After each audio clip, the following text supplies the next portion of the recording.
We've all heard the urban legends that surround Halloween, but are they really true? We're about to find out. In today's episode of The Dartarian Show, I'm Alexander Dartarian. And I'm Dominic Sykes. And today we're going to go through 10 urban legends that surround Halloween in this Halloween edition of Urban Legends. Sweet. A lunatic has hidden razor blades and apples. Yeah, we've heard this one a lot as kids. Yes. You've heard it when you're a kid, and if you're a parent now, you're probably given the same warning to your own children. Be careful what you eat on Halloween, because it may cut your mouth to shreds. Thankfully, this was very unlikely to happen. Booby-trapped treats are largely an urban legend. Joel Best and Jared T. Harushi assert in their scholarly paper, The Razor Blade and the Apple, The Social Construction of Urban Legends, that these threats to children and their Halloween treats are highly overblown in fact. Most of the alleged incidents turned out to be hoaxes or pranks. Yeah, as a kid, I always assumed that my parents were just telling me that because they wanted to steal my candy. Yeah, but fruit? Well, for one, who gives fruit out on Halloween? Yeah. You're going there for candy. Well, candy wasn't always like the treat that used to be handed out, was it? It used to be stuff like apples and other kinds of yeah, and fruits. I think we're gonna do an episode next week like about the origins of Halloween and where trick or treating comes from. Right. So maybe we can find out next episode on why the apples was a tradition. Yeah. There has been incidences where there's been few cases of sharp objects in fruit. Mm-hmm. However, they didn't necessarily happen on Halloween. Right. So like during trick or treating. Yeah, it like could have been like something got lodged, manufacturing thing or something, or on its way or something. Yeah. Or just a prank. Yeah. Yeah. Not a very nice prank, but no, it's very not praised. A real murderer is behind the Scream face mask. Well, like from the Scream Halloween mask? No, the ghost face from Scream, the movie. Yeah. Yeah. Well, we knew that. Wes Craven's slasher movie, Scream, presented us with an instantly recognizable villain, Ghostface, whose mask was inspired by a figure of Alvard Mune's 1893 painting The Scream. Understandably, Halloween became a prime time to wear that mask. Right. And for people to worry whether a real murderer was behind one of them. After all, if everyone is wearing a mask, how can you know who poses a threat to you? Exactly. Well, it kind of goes along with the Michael Myers mask and the fact that originally was a William Shatner mask, and now they've just kind of turned it into... Well, it has to be painted white. Right. Yeah. By the way, that mask did not look anything like William Shatner. It was scary as crap. It would have been more scary if he was wearing the William Shatner mask. For real. It turns out that there may be actually something to this myth. According to Newsweek, there were indeed a handful of murders after Scream came out. They were apparently inspired by the movie. In one, the killer wore a ghost face mask while brutally stabbing his victim with kitchen knives. The bottom line is, you never know who's behind a mask, but thankfully, it's usually just a harmless trick-or-treater. Yeah, there's always people out there that'll try to emulate what they see in movies and TV. And there's been several of those art imitating life, or life imitating art, and the same thing as art imitating life. Yeah. It goes both ways. Like Texas Chainsaw Massacre was inspired by Ed Gein, a serial killer that was in the Midwest. So, it goes both ways. People see stuff on TV. They're not in the right mindset. They're already thinking those thoughts. The movie did not make them do that. Right. They already had the thoughts in it, and they just used the movie as an excuse. Right. One of the most famous urban legends of Halloween, though, is that your kid's candy could be laced with drugs or poison. Now, this is coming out now on news. We just saw a news article. Seen an article about the fentanyl. Yeah, the fentanyl looking like Skittles. Yeah. My mom called me about that. Right.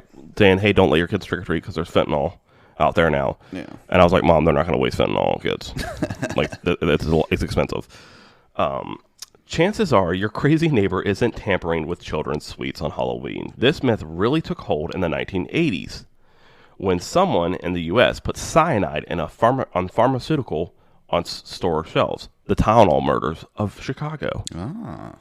Even though it was an unrelated incident, experts theorize that this Halloween treat fear evolved its way to parents teach their children to be aware of stranger danger and to pay more attention to their surroundings. Right. Vice interviewed Halloween sadism scholar Joel Best about the drugs and the candy legend and found out in very few cases where it actually happened. I still think it's an excuse for parents to just eat some of their kids' candy. I mean, like, oh, let me just check this one. Nope, no poison in here. Maybe I go try the Reese's next. Yes, absolutely. But there are incidences of this happening. Right. And we're going to talk about it on Halloween in our episode, Murder on Halloween. Ooh. So we'll get to that. It's going to be an amazing episode. You guys do not want to miss that. So most of the time, the kids is sealed in an unopened wrapper. It's the most hygienic way you can eat candy. It's in a hypergenic sealed packaging. Yeah. If it's loose, out in the bag.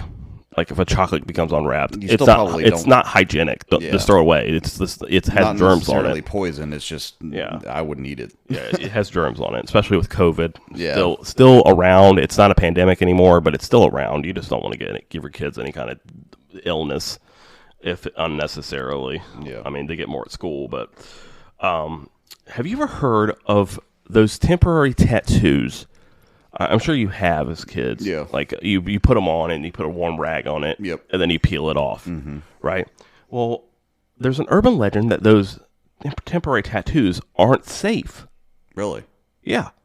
According to the urban legend that's been around since the 1970s, drug dealers put LSD in temporary tattoos. Why are all these drug dealers trying to...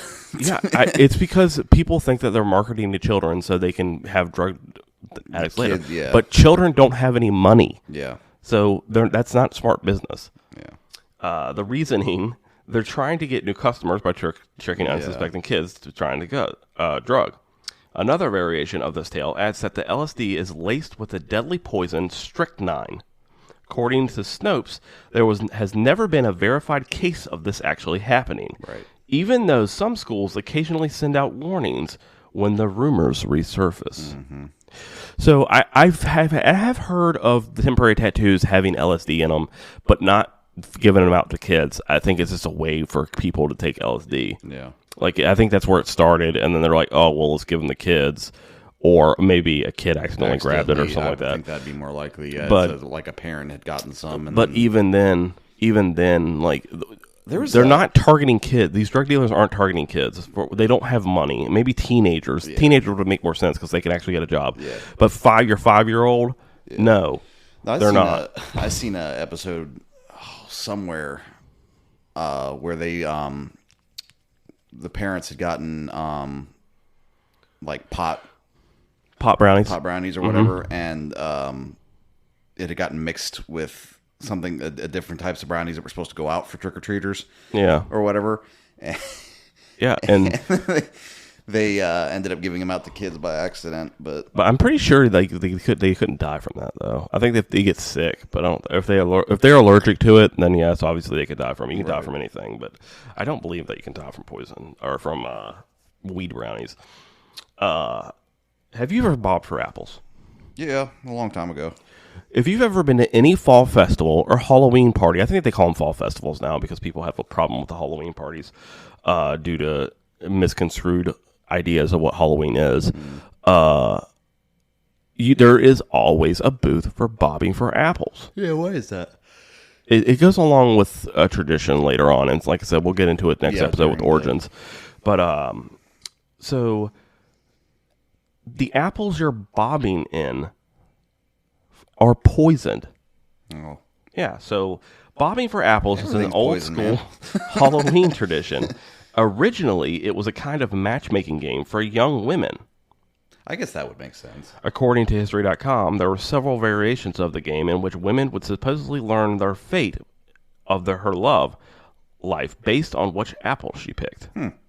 But which, much like the poison and the candy and the razor blade and the apple myth, not true. It became laden with its own frights. Yeah. If you're bobbing for apples today, you shouldn't be concerned with the urban legend of poisoned apples. Right. But you might want to worry about the bacteria and germs in the water. Mm-hmm. Generally, though, it's a pretty safe activity. Yeah. I think it comes along with because witches are so synonymous with Halloween. Yeah. Poison apple. It goes all the way back to Disney. Like Snow White, poison apple, fairy tales, Brothers Grimm. The poison apple. Yeah. It's poison. Like poison's the most because you can't smell it. You can't taste it usually. And you can literally put poison on anything. Yeah. So it makes sense why that would be. And I think Disney really hammered that home, especially with the apple. Yeah. With the poisoning and stuff. Right. You will summon Bloody Mary by saying her name 3 times. Everybody's tried this at least Yes. once. I thought it was 5. I've heard 5. I've heard 3. Yeah, I've heard 5 and I've heard 3. But I think 5 is Candyman maybe, and 3 is Bloody Mary. I can't remember. I can't remember, but Candyman is a good movie, and it's also based on a real murder. So we'll talk about that. We'll talk about that. It won't be on Halloween though; it'll be on a different episode. Say her name 3 times as you gaze directly into the mirror, and she will appear. You may have tried this once in your childhood, either on Halloween or another random night when you're having a sleepover. Yeah. You waited for a ghoulish figure to show up and scare you or even to hurt you. But of course, she never did. Mm-hmm. We probably don't need to spell this out, but there is no ghostly Bloody Mary. Yeah. There's no such thing as Bloody Mary. Bloody Mary was a queen in England. Mm-hmm. According to Snopes, kids between the ages of 9 and 12 are particularly fascinated by legends like this because it's a safe way to get a vicarious like scare. Yeah. And also to release some anxiety. They've got all kinds of other ones now too. Like there's some kind of pencil game. Charlie. Mm-hmm. They'll come out. There'll be games like that forever. The Ouija board was huge, especially on Halloween. Yeah. There was actually a real and terrifying Bloody Mary, but she's not the root of this urban legend. The nickname belongs to Queen Mary I of England, who burned hundreds of Protestants at the stake. Yep. That's how we get the name Bloody Mary. It has nothing to do with a ghoulish person named Mary. Or anything like that. Urban legends have been mistreated, really. I mean, we took a real person from history who, again, was a terrifying tyrant who burned people who just wanted to practice their form of faith and burned them at stakes. Well, that's happened all throughout history, too. Yes, absolutely. Religious persecution's a big yes, thing. And England's the biggest perpetrator. Usually, England and Spain have been the biggest perpetrators. The Inquisition. Yep. This might disturb you, Dom. I know you have a big fear of clowns. Yeah, me and clowns do not mix. Yes. What is your fear of clowns? Where does that come from? I don't really know if there's like a specific like incident that caused me to be. I can't really place what specific thing led down it. I just think that they're evil. Evil? Like how so? What makes them evil? Soul-sucking demons from hell. Really? And they just disguise themselves as fun-loving clowns. Exactly, yeah, that's right. Do you think that it came from the serial killer John Wayne Gacy? Is that where the fear came from? No, because I was afraid of clowns long before I ever heard who Gacy was. Mm-hmm. That's because there's a lot of people why they think they were killers. As we know, Gacy didn't kill anybody as a clown. Yes, and we've went through that in our episodes. But no, there's something about. I know they're supposed to make people like laugh and they're supposed to be cheery, but they've always just creeped me out real bad. Yeah, I don't know. I've always never been bothered by clowns. The only clowns that I'm really terrified of are the ones that try to act scary. Because being a clown, there is a clown school. Did you know this? Yes, I did. Yeah. It's basically about entertaining, being joyous, trying to make you laugh and stuff. And there's people that just take that and they use it because of the Joker or or the John Wayne Gacy situation, and they just try to make it creepy and everything. And so they kind of taken this urban legend and ran with it. This next one, killer clowns are on the loose. 2016 was a big year for this. Absolutely, you saw clowns everywhere. I did not want to go outside in 2016. Clowns have always been both a source of amusement and fear. The fear of clowns, or clowrophobia, is actually a common phobia among adults. U.S. serial killer John Wayne Gacy, who was dubbed the Killer Clown because he sometimes dresses as a clown during town events, and is one reason that people find clowns disturbing and threatening. Stephen King's novel It certainly didn't help the clown image either. No, it didn't. No. But there's more to it than that. Experts believe the fear of clowns may be due to the uncanny valley effect. Uncanny valley. That would explain a little bit, maybe. Because like I said, I can't really explain why. I don't like them. I think they're horribly creepy, and there's something off about them. And if you're unfamiliar what the uncanny valley effect is, it's where people find things that look human but aren't quite there extremely unsettling. Yeah. To make things even scarier, in 2016, as we were just talking about, there was a strange outbreak of menacing clown sightings in the U.S., which spread to Australia and no doubt other places in the world. I wonder if people just like got onto like a subreddit or something where it's like, hey, absolutely, there is no other way. Let's organize this like nationwide clown scare for people, and we're just gonna go out, and then like some people took it too far, like. Yeah, in some incidents, it was just plain creepy. Yeah. They would stand there, they'd come up to your door and kind of look and stuff. But in others, they were reportedly involved in full-fledged attacks. Yeah. So for some people, it was probably like a prank, like funny prank and everything. Yeah. But for others, like you said, took it too far and they decided to attack people. I think it was an excuse. Yeah, just they like see all these other clowns. Just like a peaceful protest turns into a riot. Yeah. Someone takes a peaceful event and they're like, oh, well, I can do this because I'll be lost in the crowd. Yeah. And it's always, if you're in clown makeup, you really aren't recognizable. Right. So that's where that's where some people can take an innocent prank and just turn it into hatefulness. And it'd be more scary. Yeah. Because it puts a bad name on all of them. Mm-hmm.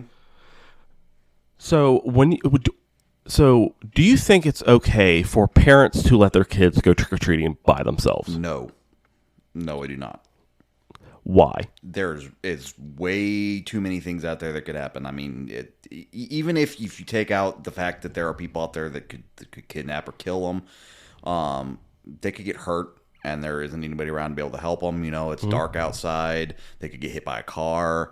You know, there's all kinds of stuff that could happen to a kid, you know, without an adult around to be able to keep an eye on things. And I have children, and I would absolutely not let them go trick-or-treating by themselves. Because I'm like, I don't know who's out there. Yeah. And we see all these documentaries like, oh, they were just 5 minutes from home. Exactly. And they were taken. It happens in a heartbeat. I mean, yeah. It only takes 7 seconds. Exactly. 7 seconds to lose sight of someone, and they're gone forever. Exactly. But kidnappers are out in force on Halloween. The truth, kids aren't at greater risk of being kidnapped on Halloween than they are any other day of the year. Yeah. But it has happened, and those cases tend to get a lot of media attention. Because of the fact that it's on Halloween. Yep. The fear of kidnappers on Halloween night has become so strong that in North America, it inspired a new tradition of trunk or treat. Yes. HuffPost Canada reports that church groups were the first to start trunk-or-treat activity, which limits trick-or-treating to closed environments and subsequently makes the tradition safer for kids. Right. Takes the fun out of it for kids if you ask them to, though. Parents can also trick-or-treat with their children to make sure that they are safe. Yeah. So either you go with your children, you walk door to door and you knock and stuff, and because trick-or-treating is such a valuable thing as a kid, they are like, oh, I like that. It's the one day a year they can actually take candy from strangers. Yeah. You know, like they always tell you. If you think about it, isn't it? Yeah. You're always told, you know, don't talk to strangers, don't take candy from strangers, and then Halloween, that's all Well, what it's back all when about. neighborhoods were like when there wasn't internet and stuff, you went out and actually talked to your neighbors. Yeah. You pretty much knew who they were, Yeah. unless you lived in a poor neighborhood and you went to that neighborhood. You know, the ones that give out the All full the size good candy bars. yeah. Yeah, I mean, it's just trick or treating is such synonymous with being a kid. Yeah. And I think trunk or treating is okay, but it also takes a little bit of the fun away. Yeah, I agree. And one of the biggest things of Halloween is the decorations. Yeah, for sure. Decorations go hand in hand with Halloween. The scarier, the better. To the point That was where always one of my favorite parts when I was a kid too. It was the candy was great, the costumes were great, but the best part was finding that one house that went all out every year that went all out on Halloween, and they'd have like this like haunted house thing. And there's been neighborhoods that actually competed with each other for the best Halloween things. Yeah. This year, we have seen Stranger Things ones, where it actually has Max levitated in the air. And that one monster, I can't remember what it's Hydron. Yeah, Hydron, the big ass multiple leg monster. yeah, Yeah, that's a Hydron. So, I mean, the people go all out and everything, but do people go too far? Do you think? No. You don't think they go too far? Well, I mean, if it causes What if injury, it looks so realistic that they get several police calls, thinking that that's really a person that's they did led a on the pretty ground? Good job on the decorations, I'd say. Yes. So that Halloween decoration is a real dead body. Now, see, that would be taking it a little bit too far. Now, that would be crossing the line from okay to not okay. This urban legend persists not just because people are splurging on expensive decorations, but because it has some real life backup. The website Thought Catalog details a number of stories in which people thought they were looking at a fake body, but instead were looking at an actual victim of murder, suicide, or accidental death. Ooh. As awful and tragic as these stories are, they are rare, and the overwhelming majority of the time, those look-alike decorations are thankfully just decorations. Yeah. So They don't have people out there that are actually sticking real bodies out on the lawn or anything like Can that. you imagine, though? That would be one of the best. Like, if you've seen a decorated house that had multiple, like, there was like it was serial killer themed or something, and there was multiple bodies on the ground. If I'm a serial killer, Halloween would be the best time. Halloween would be the best time because you could hide a body in plain sight. Yeah, Just go without to that people neighbor's thinking anything house, Too weird about it. kill the person, put them on the thing, and they're like, "Oh, well, I mean, Oh, it's Halloween. They're just yeah, making it yeah, absolutely." seem like, yeah. So those were 10 urban legends of Halloween. Those are interesting. Definitely have heard those all throughout your life, though. Is there any we've missed that you've heard particularly? I don't think so. I mean, most of the stuff we'll be talking about next week. The origins of Yeah, Halloween. when we do the Origins Halloween episode. So everything that wasn't covered now we'll probably get to in that one. Yes, and we really want you guys to stick around for that episode. If you're a new listener, thank you for listening. If you're an avid listener, don't miss the next two episodes. They're don't misses. Yeah. We're going to talk about everything that goes along with Halloween and where everything came from. Yep. And then that murder on Halloween. I mean, the new movie Halloween Ends came out, so it's a perfect time around this year of Halloween. You think of Michael Myers, you think of all these scary movies. Yep. Murder on Halloween is going to be, I think, a hit episode. Yeah, for sure. Yeah. So thank you guys for listening. It's a shorter episode, but usually the urban legends are. Like I said, there's little information on urban legends. If you guys want to look for those, we found them on, hold on one second. Let me get that episode or thing. Pepperdinegraphic.com. Those are the urban legends we looked up, and Reader's Digest Australia is another place where we found those urban legends. Yep. So if you guys wanted to look those up and they have pictures and everything and sources. So thank you guys, and follow that link below. Don't forget, we do have exclusive Halloween merch out on our store. We have a hoodie, we have a t-shirt, and we have some women's shirts and stuff. Awesome merch by Ashton Green. I'm gonna be getting a couple of myself. Yeah, absolutely. And if you subscribe to the Patreon, you get $10 off a coupon for the store. Ooh. Yeah, so you can get that Halloween merch even cheaper. So we appreciate you guys. Follow that link below to get to the Patreon, the store, and our social media. Email us if you have any questions. Comment below if you're watching this on YouTube. Let us know what your favorite scary urban legend is on Halloween that surrounds Halloween. Let us know if you have any new murder cases that we haven't heard of for Halloween and what you think the exact origin of Halloween is. Thank you guys for listening, and we'll catch you next week for the origins of Halloween.